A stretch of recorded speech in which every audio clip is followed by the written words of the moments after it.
Uh, well, good afternoon to everyone, and welcome to this session regarding how algae will help to tackle some climate problem that we have currently. Let me introduce first to Dr. Ali. Dr. Ali, please. Assalamu alaikum. مساء الخير. Good afternoon, everybody. Ali Sheikhi from MENA. Our session today is related to the algae future in Saudi Arabia. Dr. Claudio from KAUST, he will focus on the technical part. I will support him in the regulatory and the strategic approach of the Saudi Arabia and the opportunities in algae sector. Thank you very much. Yes, well, I'm Claudio Gruner from KAUST. We are developing currently a project funded by MENA where we are establishing this technology in the kingdom, which is a quite important technology because everywhere in the world they are using this technology in order not only to tackle or to cope with CO2 or to cope with water bioremediation, but mainly for feed and food. This is one of the key elements, and in this country is one hot topic that we need to address, which is food security. This is a very interesting subject. The algae, in the past you know that it's for carbon emission only. But today you mentioned that food for human, medicine, biostimulant, for agriculture, plastic, bioplastic, yes. This is a lot of opportunities behind this what you call topic. Yes. So today we will show first the technical part will be what we are doing currently at KAUST. So before we go to that one, why Saudi Arabia has advantage in this what you call business? Yes, a good point, yes. So Saudi Arabia is blessed because we have the most important thing for a photosynthetic organism is light. So we have a lot of light irradiation, plenty of sun, this is really good, a good photoperiod. What that means is that we don't have difference between winter and summertime in terms of hours of light, because we are pretty close to the equator, so that is something important. Plus we have flat land in both coasts, in the Red Sea coast and in the Arabian Gulf. Plus we have a really good CO2 sources that we can use, good infrastructure, excellent quality of water in both places. So in the Red Sea coast we have pristine seawater, and in the Arabian Gulf too. So there is a lot of opportunity, and you will see during the presentation why we are targeting this and why we are obtaining these pretty good results from this project. What is the link with CO2? Well, basically, algae or photosynthetic organisms like grass or trees in the earth, on sea, photosynthetic organisms, microalgae and macroalgae, which are the primary producer, they need specifically three elements. They need carbon, they need nitrogen, and they need phosphorus. And the carbon is basically uptaken from the CO2 emission. So whenever they uptake, they break the molecule and they release the oxygen that we breathe. And they get the carbon to create that biomass. Excellent, excellent, excellent. Very interesting. Okay, so the idea would be to start with the presentation. Yes, so this is the title, How Algae Technology in Saudi Arabia Have a Role in Climate Action. We have done together this with Dr. Ali, and we will present some of the specific results that we have obtained.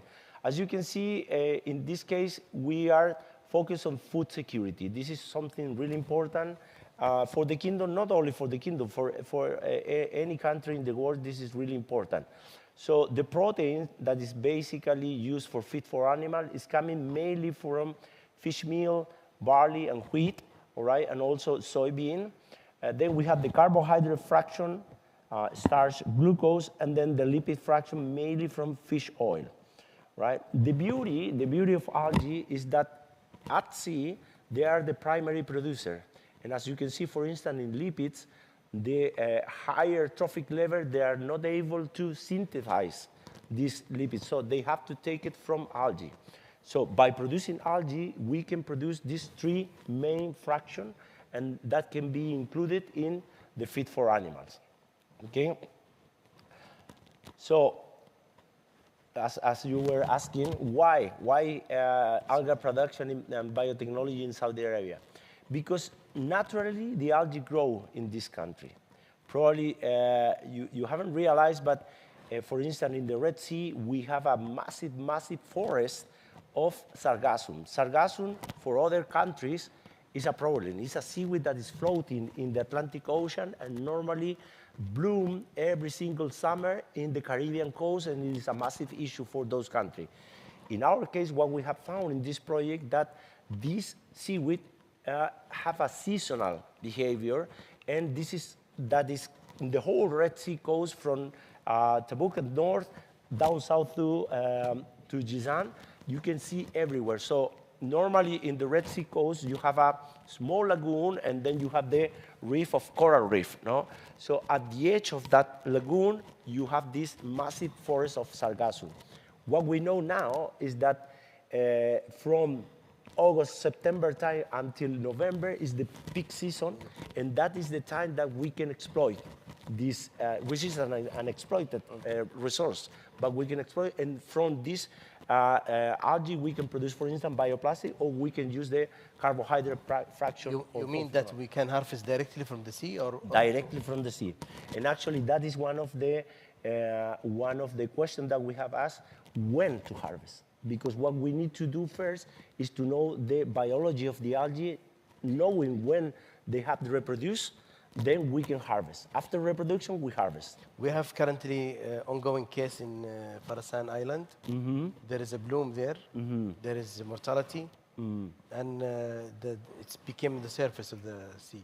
Oh, okay. Yeah, so that one, and this is related to the increase the temperature and maybe. Well, that one is potentially, that bloom is microalgae, and it's potentially is because of there is several, let's say, parameters that trigger a bloom, a microalgae bloom. As you can see here, we have that microalgae bloom in this one. This is a microalgae bloom in Mastora, all right? This is a place, here you can see northern Jeddah, and this is a bloom, a specific algae is called Dunanila salina, all right? We went there, we collect the sample, and this microalgae is basically is a beta-carotene producer.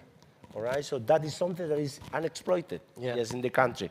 And this is by natural, right? Natural. This is naturally grown because the parameter that they like is really high salinity. What is the use of the Dunella? For beta-carotene. Beta-carotene. Yeah, it's an expensive, really expensive pigment. All right, the same pigment that is give the color to the carrots. Yeah, the beta-carotene used for food, for yes, for food, for coloring, for yes, antioxidant, for juices, everything. Yes. So they have plenty of application. So as you can see, the algae naturally grow here in the kingdom.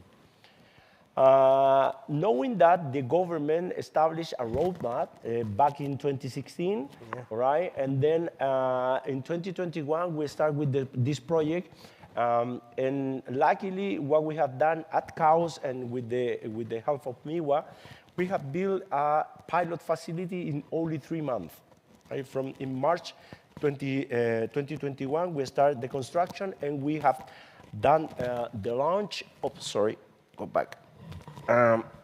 here, as you can see, we start the construction in March, and in my back here, we have the inauguration, and we start the production in June 2021, a continuous production. As you can see, the most important part here, this is the pilot plan, and why this is so important, because first of all, in a project like this, we need to validate the numbers. First, we need to say to the government, yes, we can produce the algae. We can produce in a continuous basis during the whole year round. What we have done, and this, Dr. Ali knows this very well, is what we are using for protein production is spirulina, Arthrospira maxima, which is a common known cyanobacteria known to be one of the superfoods that the World Health Organization is called superfood. But the most important, and this is really a massive achievement from the government and from the project as well, is that we have adapted this strain, this cyanobacteria, this microalgae, to Red Sea salinity. It's normally grown in fresh water.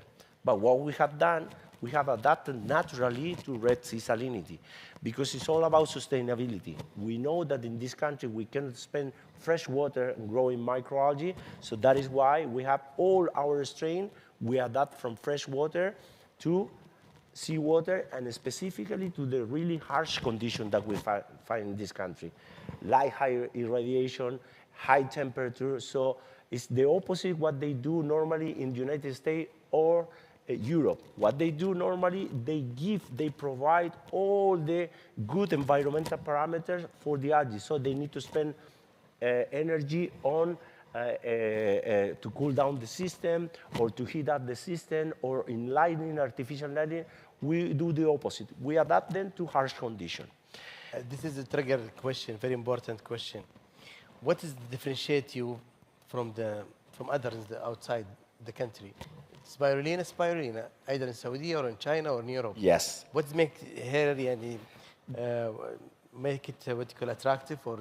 Yeah, the good thing as well that what we have been doing is that we have been collecting and establishing the algae bank in the kingdom. So now we know, and we have over 60 local species. And what we do with those local species, we test. First, we isolate from the place, then we do a monoculture, we identify it genetically, and then we do all the biochemical composition. We test in a small scale, and those ones that are more successful for grow or they have a specific compound that we want, then those ones we go to large scale. So that is the beauty. We are using not only common known microalgae, but also local species. Actually, we have a pretty good one. It's called Monoraphidium. We have identified, and it has a very, very good fatty acid profile for aquaculture. That is the next one that will be in higher scale. So where we are now, we are about to launch the what we call the phase 2. This is we are now commissioning. Is there in that corner. We are commissioning this plant. We went from our pilot plant, which is 1,000 square meter or 0.1 hectare, to a 4.2 hectare plant, right? So this is something remarkable. Why? And we have done in less than a year, all right? So from scratch, in less than a year, we have designed, built, and now we are commissioning this plant to start. Actually, we will do the inauguration last week of November. So everyone is invited to that inauguration of the plant at KAUST, all right? And what is the beauty of this one? First of all, we will keep validating the data from pilot plant, and according to the data from pilot plant, in this 4.2 hectare facility, we will be producing between 60 to 100 tons of dry biomass, spirulina dry biomass per year, all right? Perhaps you think that is not a big number, but what is the most important thing is that in Europe, there are over 340 companies producing algae. And in 2021, the entire continent, entire Europe, they produce 500 tons. So we, with only one 4.2 hectare facilities, we can produce nearly 20% of the entire European production. So for us, the target is not Europe. The target is China, because China are the ones who are producing thousands and thousands of tons of biomass. We know that we can produce, and the idea of this one is to start with this 4.2 hectare, but we were discussing with Dr. Ali that the aim is to go one order to magnitude higher every single year. So we're supposed to, next year, to start building 40 hectares, right, to achieve the, let's say, independency to start producing our own raw material for feed for animals. That is the Vision 2030 target. Just to make it clearer for the audience, the first project is 1,000 square meter. Yes. The second will be 40,000. Yes. Not 4,000, it will be 40,000. All right, yeah. Right? It will make a big difference. Yes, yes, of course. And this is the real investment from the government, because we believe that algae is the future, and the potential in Saudi is huge. For that, we are focusing to invest, and every year we have a clear target, and this one will be go beyond the KAUST and MENA to the private sector to help and to develop the business in Saudi. Yes. Yes, definitely. And currently, with the biomass that we are producing in the pilot plant, we are currently running a fish trial, okay, with the pompano fish, which is a local species. We are doing the digestibility test in that one. We are about to start the chicken trial. And once we are up and ready with the operation of the big plant, we're going to start producing tons in order to do a large-scale experiment in, for instance, in Nagua with shrimp production. Right, so that is the idea. Step by step, we are achieving what we have done, what we have the government. And dealing with the feed companies as well. Yes, of course. Feed companies now, they are partner in this, what you call the output, and it will be reflected directly to the private sector. Yes, yes, and this is a critical point we were discussing with Dr. Ali. So nowadays, there is a massive lack of fish meal worldwide. Yes. Why? Basically, because there is a El Niño event, right? And Peru and Chile, which are the biggest fish meal producer in the world, they cut the production, all right? And the price is nearly 2,000 USD per ton currently. So that is another warning light to say, all right, let's gonna keep doing this, let's gonna keep increasing the production in the kingdom of algae to be able to support the feed industry. From a strategic perspective, we need to save our what you call resources or raw material, and by identify the replacement protein, especially for fish meal and fish oil. And we believe algae is the one who it can replace in the future for all the fish meal production. Yes. Okay, so, but one of the key points as well is not only work with microalgae. That is why we are using seaweed too. As you can see here, we have our staff that is growing, in this case, ulva. We just started last week the operation of this large raceway at Nagua. So what we are doing here, we are using, in this case, this one was the water test, that is why I have this color, but the last Thursday we started the operation and we use this inoculum. What we have done, we brought these parents from Nagua, we reproduce them, we get babies at KAUST, and then these juvenile plants, we went back to Nagua and to start with the trial in this raceway. The idea in this case is to collect the water that is with the ammonium and phosphate from the shrimp pond and to use as a nutrient for the ulva. Right?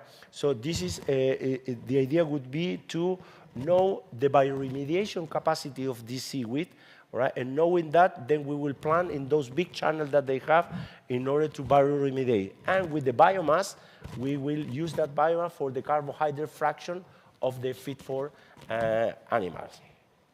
Okay, we produce different form depending on the industry that we are targeting. For instance, this is the hydrolyzed biomass from spirulina.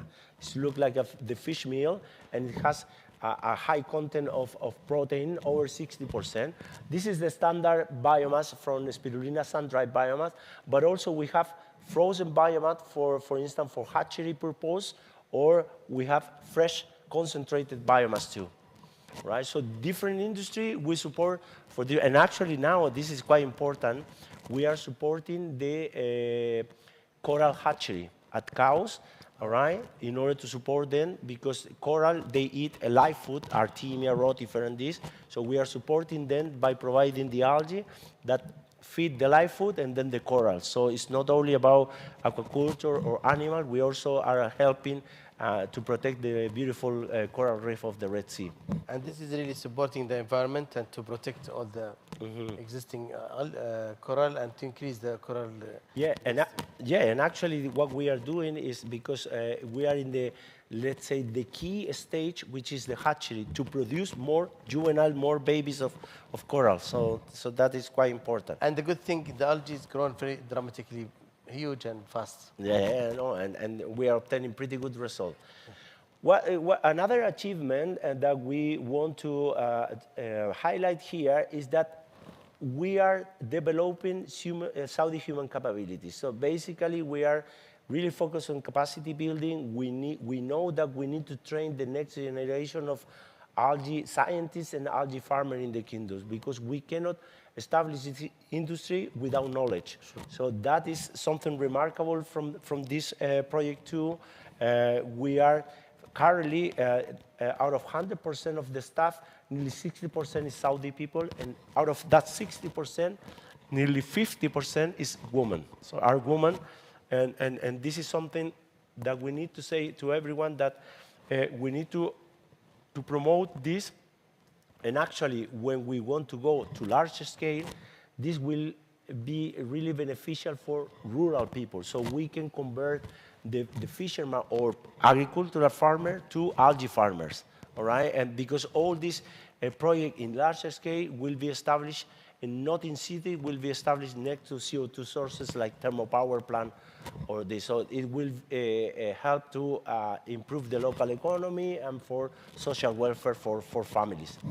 For developing the local, we had a clear plan for algae development. And we started last year, sending few people to Chile for 1 month. Yep. Training. They learn a lot. And they back with their, what you call, international experience. Now, the good thing now, there is a lot of what you call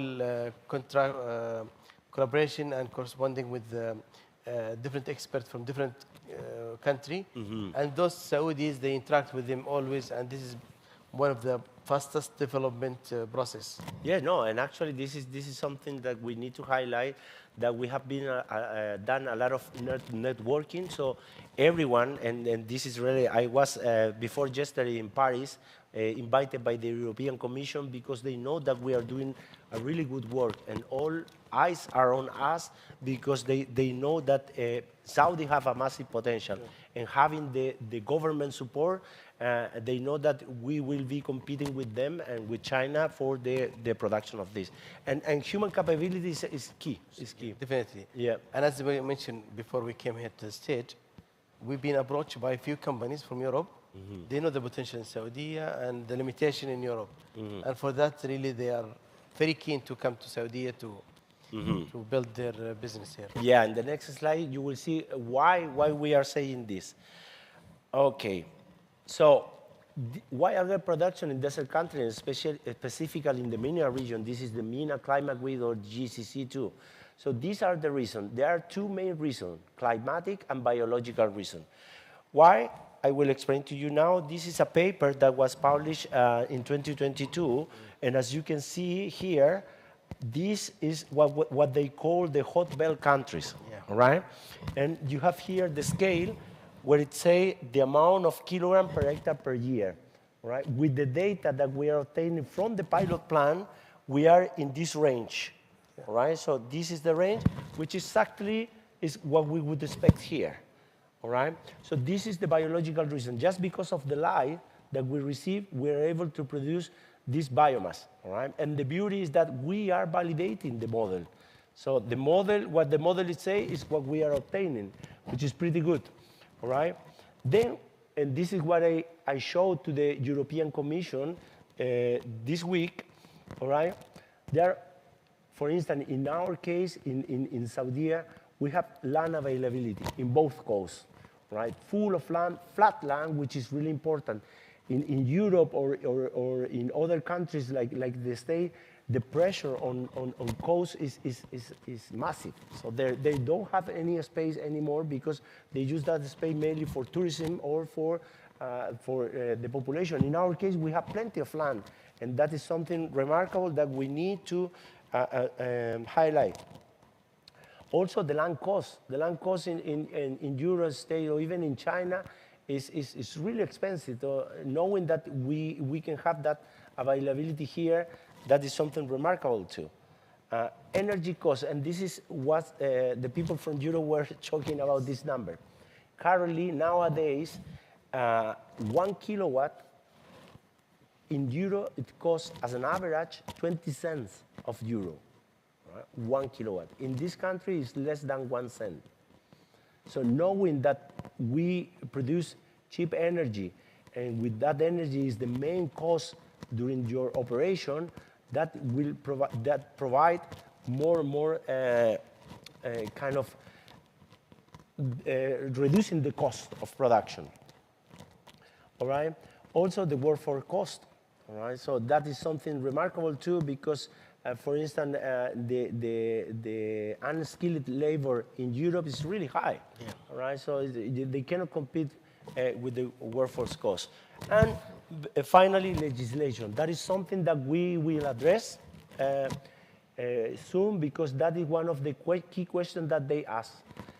When you will have the legislation for algae production. And this is something that is a to-do for us, and probably, hopefully, by 2024, we can have a regulation for the country, and that if we have this one, it will attract a lot of investors. This is the idea.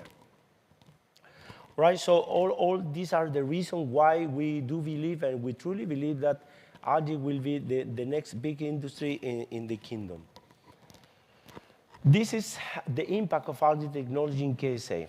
So as we explained before, the idea would be to go one order of magnitude higher every single year. So now we're going to start in 2024 with 4 hectares, then 25 it should be 40, 2020, and so on. You know, so the idea by 2030 should be to have this 100,000 hectares, according to the numbers that we have done in using the validated number from the pilot plan. We will be, first of all, producing 43 million tons of biomass per year, all right? Knowing 100,000 hectares of production, all right? The potential business is 2.1 billion a year, all right? Also, we will be creating over 200,000 jobs by 2030. And by that time, probably we will be, instead of being a net exporter of feed, we will be an exporter. Then environmental gains, we will be treating more than 11 billion of cubic meter of seawater, all right? We will be uptaking 79 million tons of CO2. We will be avoiding eutrophication. This will is social, job creation, improve economy, and of course for the government, improve food security, reinforce Saudi Green Initiative, reach the Vision 2030 objective, and improve the green credential of the country. This is important. And what is all what we have said now related to this climate week? So this is something that we will say now. So the United Nations Sustainable Development Goals, if the action is to produce large-scale algae production for animal feed, bulk algae commodity producer, CO2 capture, seawater bioremediation, and job creation. All these are the goals that we are addressing, right? So basically, nearly all of them we are addressing, because economic development and job, zero hunger, good health, well-being, fair value chain, secure job, all right, and so climate action, uptaking the CO2, life below water, bioremediating the seawater, life of land, so improving the life of the people, strengthening coastal communities. So this is something remarkable. With this technology, we can address several UN SDG. Yeah, question here is very important. Now, with this SDG goals and the potential of action, which you mentioned it, that what Saudi and the government is looking for, I think the rural development will be taking track in this side. Yes. But the investment in algae, everybody will believe that is huge. They cannot afford it in the rural development. Mm-hmm. How can you simplify the cost or the investment, what you call in algae? Yes, so that is something that we are tackling now. The idea would be to reduce, normally, just to provide you an idea, the amount of capital that you need to use for create 1 hectare, including everything from lab to downstream process to final product, is between 0.8 to 1.2 million USD, right, per hectare. Our goal is to go half of that, right? Because now we know that the technology, we know how to make it cheaper, all right? And the idea would be to develop this in the rural communities, all right? Knowing that we can reduce the capex, potentially we will reduce the opex too, and that is something important and remarkable. Could be there is any sharing capex and the grow out potential in phases or spread? Yeah, no, and actually the idea would be not to. So our idea is to create what we call hub, all right? So we will create several farms, for instance, 10-hectare farms, all right? And it's going to be a central hub for downstream process. So not each farm will have their own downstream process, because in CAPEX, especially for algae technology, most of the money is go to the downstream process, yes, right? Not for culture. Downstream process is the most expensive stuff. So the idea would be to have several different farms that will fit one central area where it's going to be all the downstream process. Okay, let's be away from my position and your position. If you've been advisor to the government, will you recommend to create small facilities and to give it to the people in the villages? And actually, that is the idea. When we say small, 10 hectare, 5 to 10 hectare is something that can be handled for a village. You know? So, for instance, Mastura or Ravik or any other, not village, a bit city, but the workforce can come from those cities to work next to it. You know, because at the very end, all the area that we are mapping currently it provide us that area between Jambu, or even northern of Jambu, down to Al-Lith, Jizan, is all that area that we will use for this one. And created these small parcels, small area with farms that will help to the rural communities. And in a way, it's simple, right? You need to have, of course, knowledge mainly in the downstream process, but to grow algae at large scale is farming. It's basically farming. Definitely. And we have seen the photo that for Donella, it's grown alone. That means this could be a ground for villages or small community to manage and to develop that site. Yes, and we need to valorize as well that there will be along the whole chain, production chain, not only because if you bring that let's say technology and we create this farm, it's going to be more job for everyone, for the small shop, for the mechanical guy, for the guy who sells all the pipes and everything. Yeah, definitely. And this is here we'll find the role for the big companies, how to support the communities by creating what you call new initiative, or by products from there. No, and actually what we have talked, this is something that we need to say, and we need to send a clear message to all stakeholders. And when I say all stakeholders, we need to do this something together. We need to do this together because otherwise we are not going to make it. What does mean? We need to involve, for instance, SAVIC. We need the fertilizers, so SAVIC should be with us working hand to hand.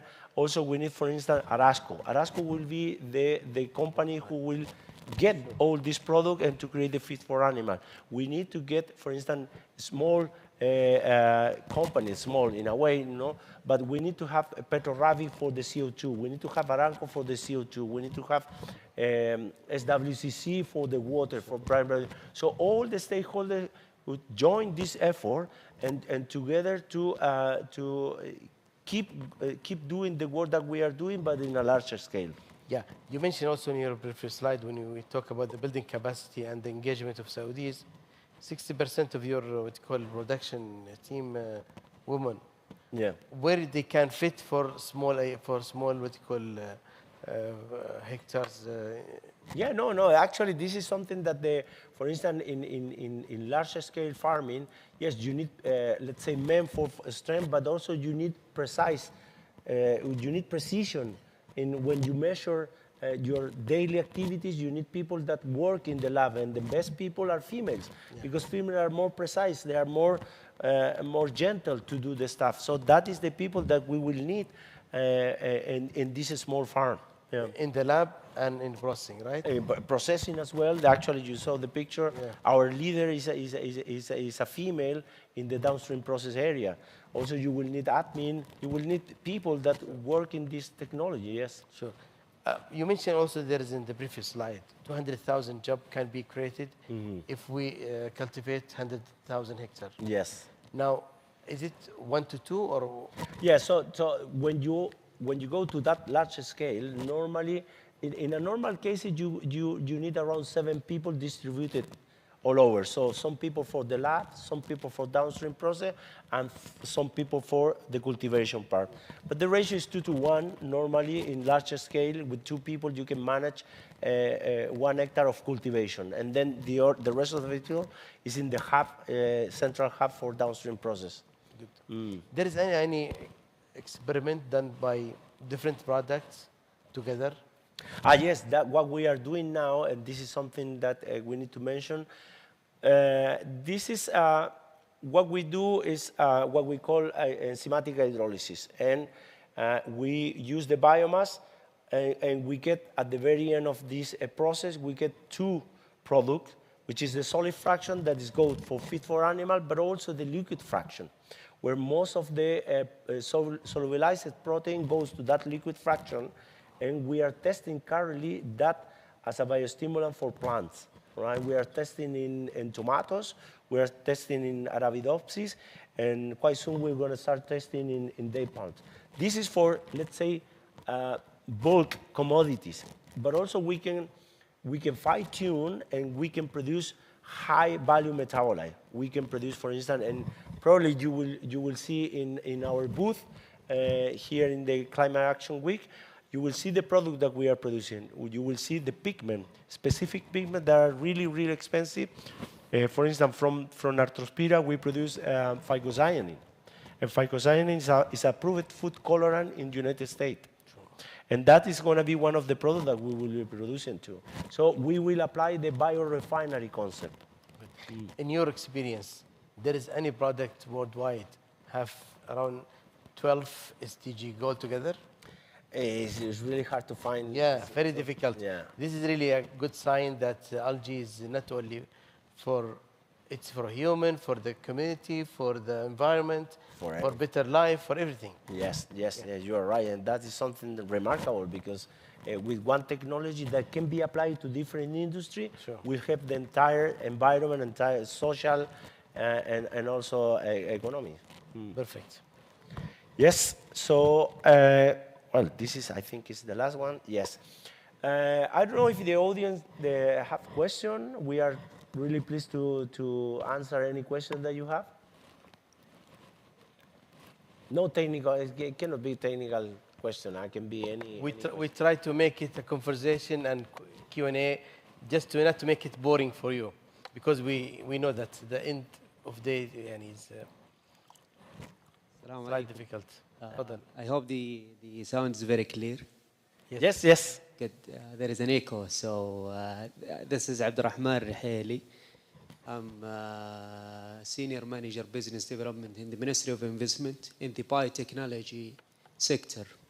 So always when it comes to biomass, it's a very challenge to the kingdom because of the agriculture side. To develop a biotechnology industry and even products. So using the algae in the biomass is really very promising one, and I'm sure that KAUST with the Ministry of Environment, Water and Agriculture is working on that. But what are the products that can be achieved from the biomass of the algae? I mean, like, can we produce a biofuel? Can we produce biofertilizer? Can we produce a bioplastic out of these algae? And if you can explain a little bit more on that. Yes, so with the biomass, you can do several different products, and that's what we have talked regarding the biorefinery concept, right? The target for MEWA is feed for animals, right? The target, for instance, for the Ministry of Energy could be biofuels, right? With the same process, currently what we are producing, 2 main products, as explained. We are producing the feed for animal and the biostimulant for plants. This is really important because the lack of organic matter in this country for plants, that is an issue. And by providing this organic matter as a biostimulant for in agricultural stuff is something remarkable that we are testing now, and we will launch soon this product to the market, potentially, all right? Also, there is a room for bioplastic. As I say, for instance, during my presentation, during our presentation, there is a massive forest of sargassum that could be really useful for bioplastic production, right? So there is a huge opportunity, and there are several products that we can address. We, the government and the different ministries, they need to say, all right, let's go to focus on this, on that. Currently, I think it's a pretty clear idea to focus on feed for animal because this is a need for the country. But definitely, we can produce several. Just to elaborate a little bit, Engineer Abdurrahman, all of the raw material for feed, it's imported. And during the COVID-19, we find that we should create something for ourselves. And algae could be the replacement for the protein which we import. And now we are comparing with the fish meal. We hope that in phase 2 will prove in further the approach. However, there is plenty of option. We count in Saudi around 8 products would come from the algae. It will go for cosmetic, medicine, human food, plus the feed of animal, and biofuel, bioplastic, and all those things. It will take place for the experiment. Now, our approach now, maybe we'll work with you in MENA to attract the private sector and to the related companies to the different vertical aspects. Like if you go to the Ministry of Health, الشركات الصحية مثلا والدوائية, there is a potential for creating all the pharmaceutical products from algae, and also the cosmetics. Yes, it's big business, huge. And this type, I think, in the future we are going step by step. By end of 24, I think we will be able to prove in all the what you call products for commercialization.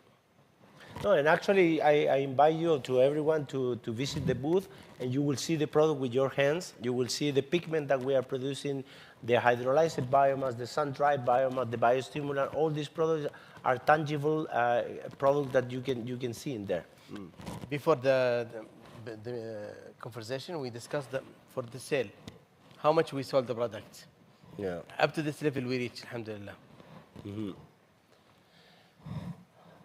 More questions? Yes?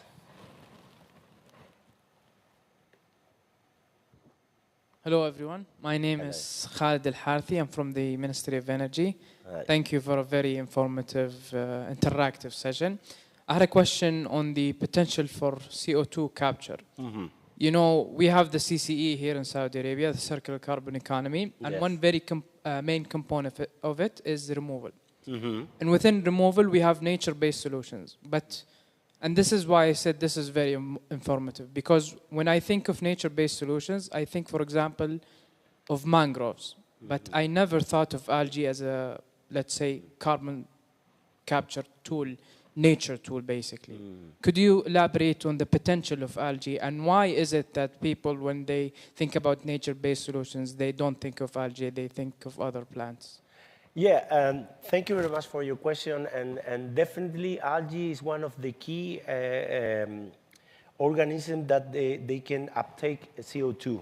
Right? They can uptake carbon in any form, but CO2 is the best one because it's solubilized straight away in water. So that is easy for the algae. As I explained during the presentation, algae needs carbon, nitrogen, and phosphorus. And carbon is the key one, because that one is the one that they use for growth, and that is the carbon is mainly for lipid fraction and carbohydrate fraction.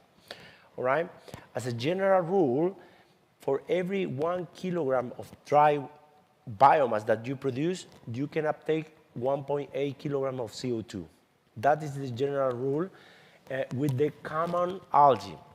We have published in 2023, this year, a really nice paper where in KAUST facility in MIWA-funded project, we have used an extremophile algae, right? Extremophile are organisms that are really, they can cope with harsh conditions. This extremophile algae, it's grown naturally at 44, 46 Celsius degrees. But the most important part is that they grow at really low pH. When I'm talking about really low pH, it's pH 2.5, lemon pH, all right? And in order to keep that pH at that low, you need to inject in a continuous basis CO2. In a standard common algae, normally the mixture of CO2 pressurized air is 2.5 against 97.5. And this one is around 10, all right? So to keep the medium growing and the algae growing at that pH, you need to inject, and they uptake all that CO2 in there because we did it in a closed system. So in that case, potentially, instead of uptake 1.8 kilogram, you can uptake up to 2.5 kilogram. And that is something remarkable. And the beauty is that that algae need heat. So need environment like what we have here, right? It's a paper. Later on, I can provide you my card, and you can read that paper. So the potential for CO2 capture, and especially the way that you have done all the electricity, the energy that is in the whole Red Sea coast and in the Arabian Gulf, every 200 to 300 kilometers, we have a CO2 sources. Wind is compulsory for us. If we want to go to large scale, it's compulsory to be next to a CO2 emitter. We cannot grow algae without CO2. Yeah. And that is something that is, I think, the complementarity between MEWA and the Ministry of Energy is there because we need that CO2. And by the way, we are working with your team, with the CCE team from Ministry of Energy, and phase 2 precisely done for what you call this experiment. Yes. And hopefully by next month, the official opening. And every month we will have a result and data, which will encourage, I think, all the petrochemicals and CO2 producer to work with us. And as he said, it's complementary, what you call, product. Mm-hmm. Thank you. Any other question? Comment? No? Yeah, we would like to thank you for your time spent with us, and hopefully that you gain something for your what you call knowledge and to know the Saudi approach in this sector. Thank you very much. Thank you very much to everyone.